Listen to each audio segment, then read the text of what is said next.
आज ही Doubtnut app download करें। Doubtnut पर होगा अब आपके सभी मैथ्स, केमिस्ट्री, फिजिक्स और बायोलॉजी डाउट्स का सफाया। बस अपने क्वेश्चन की फोटो खींचो, उसे क्रॉप करो और तुरंत वीडियो सोल्यूशन पाओ। Download now. हाय स्टूडेंट्स, तो आज जो क्वेश्चन हम यहाँ पे सॉल्व कर रहे हैं, इस क्वेश्चन में मेरे से क्या पूछा गया है यहाँ पे, a particle is executing SHM along a straight line. ठीक है, the graph showing the variation of kinetic, potential and total energy KU and T respectively with displacement is, मतलब यहाँ पे 4 ग्राफ मुझे दे रखे हैं। तो कौन सा ग्राफ मेरे पास इन तीनों क्वांटिटीज़ को, यानी कि मेरे पास काइनेटिक एनर्जी, पोटेंशियल एनर्जी और टोटल एनर्जी को सही से मेरे पास क्या कर रहा है, रिप्रेजेंट कर रहा है यहाँ पे कौन से ग्राफ में, वो ग्राफ मुझे चूज़ करना है। तो अगर बात रही इस क्वेश्चन को सॉल्व करने की, तो यहाँ पे मुझे मैथमेटिकली सॉल्व करने की कोई ज़रूरत है ही नहीं, इसको हम प्योरली ऑब्जर्वेशन के बेसिस में भी सॉल्व कर सकते हैं। तो यहाँ पे ऑब्जर्वेशन हमारा क्या रहेगा, अगर मैं यहाँ पे एक मोशन मान लेता हूँ, एक सिंपल हार्मोनिक मोशन में अज्यूम कर रहा हूँ, तो मैं एक यहाँ पे मैंने एक हार्मोनिक ऑसिलेटर ले लिया, मैंने, है ना। हार्मोनिक ऑसिलेटर क्या होता है, एक स्प्रिंग से जोड़ रखा एक ब्लॉक, तो ये ब्लॉक है मास m का, जिसको एक स्प्रिंग से जोड़ रखा है। ये है इसकी मीन पोजीशन और ये है इसके एम्पलीट्यूड्स। ठीक है, ये हो गया +a और लेट से ये हो गया -a।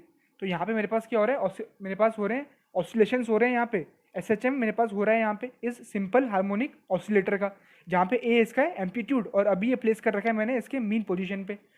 तो होता क्या है, कोई भी SHM मेरे पास हो रहा है, एक स्ट्रेट लाइन में मेरे पास SHM हो रहा है अगर, तो होता क्या है, जब ब्लॉक मीन पोजीशन पे होता है तो इसके पास मेरे पास पोटेंशियल एनर्जी तो हो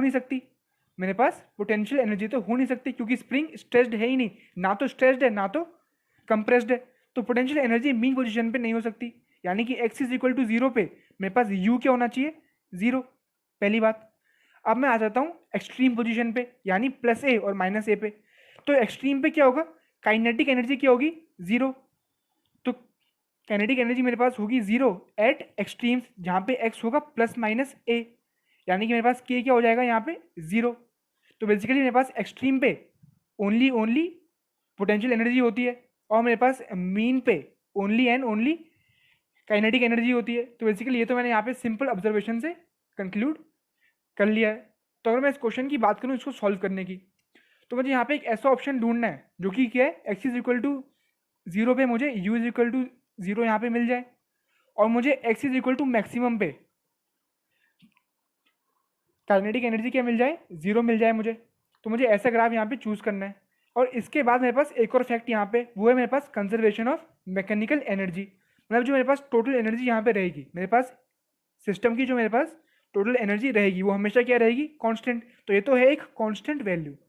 अब भले ही मेरे पास कोई भी इसका कोई भी पोर्शन मेरे पास काइनेटिक एनर्जी में अपेयर हो रहा है या चाहे वो मेरे पास पोटेंशियल एनर्जी में अपेयर हो रहा है, लेकिन रहेगा तो सम दोनों का कांस्टेंट, क्योंकि मेरे पास एनर्जी क्या है, कांस्टेंट है। अगर ये यहाँ पे है तो सारी एनर्जी मेरे पास कहाँ पे अपेयर कर रही है, इन द काइनेटिक एनर्जी, और अगर ये मेरे पास एक्सट्रीम में है तो सारी एनर्जी अपेयर हो रही है in the form of potential energy. तो बेसिकली टोटल का दोनों का सम चेंज नहीं हो रहा है, भले ही वो क्या हो रहे हैं, इंटर कन्वर्ट हो रहे हैं आपस में। मतलब मेरे पास काइनेटिक जा रहा है मेरे पास पोटेंशियल के अंदर और ये जा रहा है मेरे पास काइनेटिक के अंदर, तो दोनों मेरे पास चेंज तो हो रहे हैं आपस में, लेकिन सम हमेशा कांस्टेंट रहेगा यहाँ पे। तो मेरे पास एक चीज़ ये और है, तो यहाँ पे मुझे क्या पता चल गया कि t मेरे पास क्या रहेगा, एक कांस्टेंट वैल्यू होगी। तो ये इसका ग्राफ कैसा होगा, एक स्ट्रेट लाइन होगी which will be parallel to x axis. तो बेसिकली यहाँ पे मुझे सिर्फ 2 ही ऑप्शन में स्ट्रेट लाइन दी हुई है, तो ऑप्शन सी और ऑप्शन डी तो मेरे पास वैसे ही रॉन्ग हो गए। ठीक है, बात कर लेते हैं ऑप्शन ए और बी की। अब कैसे सॉल्व करेंगे आगे, तो ये दोनों प्रॉपर्टीज यूज करके। तो पोटेंशियल एनर्जी यानी यू का ग्राफ क्या होना चाहिए, x इज इक्वल टू 0 पे 0, जो कि मुझे ऑप्शन ए में दिख भी रहा है, क्योंकि मेरे पास कहाँ से पास कर रहा है, ये जो मेरे पास u का ग्राफ है ये मेरे पास ओरिजिन से ही पास कर रहा है, तो यहाँ पे हो सकता है। लेकिन यहाँ पे u क्या है, यहाँ पे u उल्टा मैक्सिमम है, x इज इक्वल टू 0 पे, यहाँ पे मेरे पास क्या है, x इज इक्वल टू 0 वाला पॉइंट है, तो यहाँ पे तो u उल्टा मैक्सिमम दिया है, तो ये तो आंसर हो ही नहीं पाएगा। तो मेरे पास इस क्वेश्चन का जो सही आंसर हो जाएगा वो हो जाएगा ग्राफ ए। तो एक बार हम चेक कर लेते हैं काइनेटिक एनर्जी के लिए भी। तो x मैक्सिमम जहाँ पे हो रहा है, तो x मैक्सिमम यहाँ पे हो रहा है ना, क्योंकि मोशन मेरे पास यहीं तक है। तो यहाँ पे k की वैल्यू क्या है, 0, क्योंकि ये ग्राफ को क्रॉस कर रहा है यहाँ पे। तो मेरे पास ये भी हो रहा है यहाँ पे सेटिस्फाई और ये वाला भी मेरे पास सेटिस्फाई हो रहा है। तो मेरे पास ग्राफ ए इस क्वेश्चन का यहाँ पे सही आंसर हो जाएगा। क्लास 6 से 12 से लेके नीट, IIT, JEE मेंस और एडवांस के लेवल तक 10 मिलियन से ज़्यादा स्टूडेंट्स का भरोसा। आज ही डाउनलोड करें डाउटनेट ऐप या व्हाट्सएप कीजिए अपने डाउट्स 8400 400 400 पर।